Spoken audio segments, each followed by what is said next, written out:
All right. I'm going to make a video of this video and then re-record it again. Uh and then I'm going to see if anyone else wants to make a video recording this first video off the second one, which I'm going to re-upload, and just you know what I'm saying, see if anyone wants to get in the this isn't a challenge. It isn't you know what I'm saying? It's just basically it's just an experiment. It's just I want to see the effect of it, if any at all. You know what I'm saying? But no, think of the idea that, like, say 1,000 videos down the line, you got a recording of a recording of a recording of a recording of a recording of a recording of a recording of a recording of a recording, and it's a concept I ain't seen yet. It's almost like a chainmail, but listen, I'm not gonna put no uh if you don't do this, this bad will happen. This is what I'm saying. Hey, just if you want to play the game, just check it out. I mean, I'm just trying to throw this on the YouTube to see, uh just testing the waters, man. And there's nothing nefarious behind it on my end. If down the road, if someone grabs it and uses it for other purposes, that's on them. That's not on me.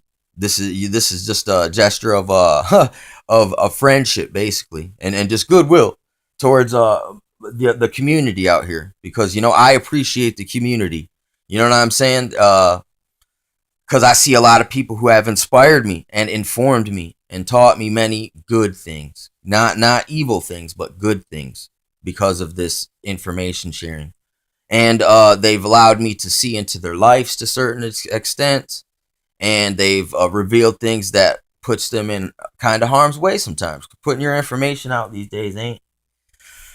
It's, sometimes there's repercussions. You get internet bullying, you get trolls and shills and things like this, and these agents that try to just start things, man. Just throw rocks from listen, pretend to be the protesters and throw rocks at the cops, basically. And that's not what I'm not even about that. You know what I'm saying? I think that is despicable.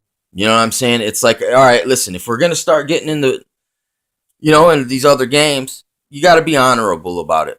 It's like they say. Listen, I don't think drinking should be illegal, even though people get messed up by it. This is what I think. There's always a warning. It says drink responsibly. It's the same thing with everything. When you do certain things, you got to do them responsibly. And there's consequences if you don't use them responsibly. But everyone should be given the opportunity to do and pursue their life, liberty, and the pursuit of happiness. You know what I'm saying? So, but yeah, just so the next video that I throw out is the one I'm going to use. This one's just this is the loading video to see if to explain the next video. This is also kind of like a time traveler type experiment. You know what I'm saying, as well, because it's like it's weird with video, with people watching things and seeing things at the different times, is really messing with the time, like the present, past, future. It seems like they're all converging like a mug right now. Like, and I made a video about that like a while back too. That was kind of, it's weird. It's like it's weird. It's like going back in time, but it's up to date what was said back then. I see a lot of biblical prophecy people doing the same, having the same effect. You know what I'm saying? God's Healer 7 channel. Steve Quayle has past prophecy, like, where every so often he picks prophecies out and he reads them, and they were from a while back. Or it's like you can even go listen to talk radio shows from a while back, and they are right now. Kind of like Bill Cooper. Someone was reading a rendition of Bill Cooper last night, and what he was describing is the exact schematic of what's working right now. You know what I'm saying? And I guess he was a naval intelligence officer. My grandfather, my grandpa Jim, he was in the Navy, and he's the man who schooled me in uh the conspiracy and biblical prophecy. And I mean, so, and then my grandpa Joe, he's the one who schooled me about what it was like in Vietnam. So by using, there's a lot of different, I got lucky with the dudes around. They knew some things. You know what I'm saying? I mean, they weren't perfect people. Who is? But they knew some things. You know what I'm saying? And if it wasn't for him, I wouldn't be probably as advanced in this as I am, because it was like he schooled me. Like I didn't hang around him a lot, but when we hung out, it was all real talk. Always real talk. We might joke about this, haha, that and that, but then it'd go right back to real talk. Always. So that, it's weird. It's like when he would talk, he'd say, like, instead of the washing machine, he would say the washer or the wheelbarrow. You know what I'm saying? He'd say things like that, man. The wheelbarrow.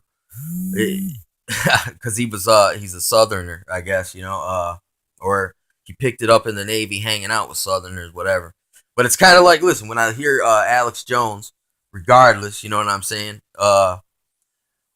his situation, I've listened to him for a long time, and it's like, it's one of the reasons he sounds like my grandpa Jim when he talks, so it rings familiar with me anyway. You know what I'm saying? It's like Grandpa Jim used to talk just like that. It's funny. Like, people wouldn't think that if you just met me out on the street and just listened to me day to day, how I switched, through the dialects of America. Because I've been in the South. I grew up here in Flint, so there's a lot of Ebonics coming around here. And then you take down south and you learn Southern Ebonics, and then the Southern hillbilly redneck talk, which I've hung out with them too. And I've hung out with, Northern redneck types. You know what I'm saying? So it's like you pick up some strange speech. Like when I was in Florida and I was speaking at this bar one night, this woman, she was like, she was sitting there.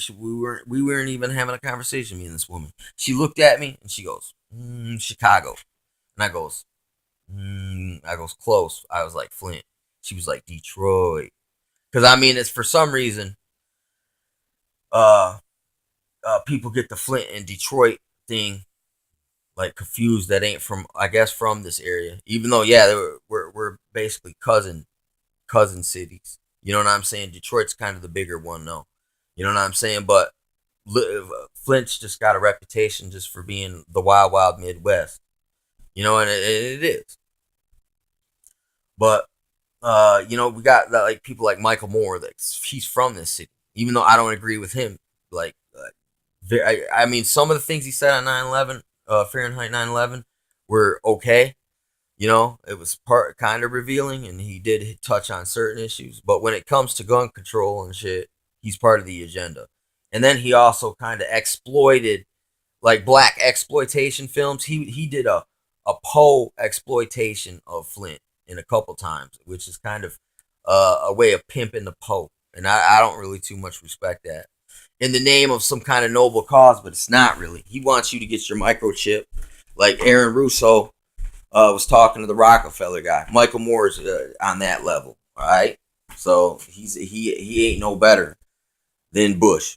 But it just shows you, though, that this local guy, he got out there. He got his name out there. And then they even came and did that movie here in Flint, or about Flint. You know what I'm saying? Which was kind of, was cool. But it's like, basically, anyway, it's a small world, especially with the internet now. So it's like, while we still got it and it's free enough, utilize it. Because there's no other way we would ever get around the world to really just listen, rub elbows with so many foreign personalities on the internet. You know what I'm saying? Like people from Australia, dudes from the UK. I mean, I never had that much conversation with people until the internet. So even though it's a bad thing and it helps profile us and kind of they get to spy on us, but look, they're spying on us anyway. So you might as well take advantage of being under so much observation, because now it also gives you a way to branch out a little bit and just uh, you know, I don't know, try to influence people in a positive way. A lot of people think Americans are all just fucking pieces of shit assholes and they suck with this elitist superiority complex with just straight silver spoonery. And no, it ain't like that, man. So I hate getting that rap. So I feel almost like obligated to go around and just, you know what I'm saying, and be respectful and all that shit. You know, so, well, because of all the bad rap, man, our government gives around the world. But on the internet, you know, there's a lot of people out here, man, and there's some pretty decent people out here just speaking on things, man, and just expressing, truly expressing things in themselves, which is good. It's one of the reasons I do these things myself.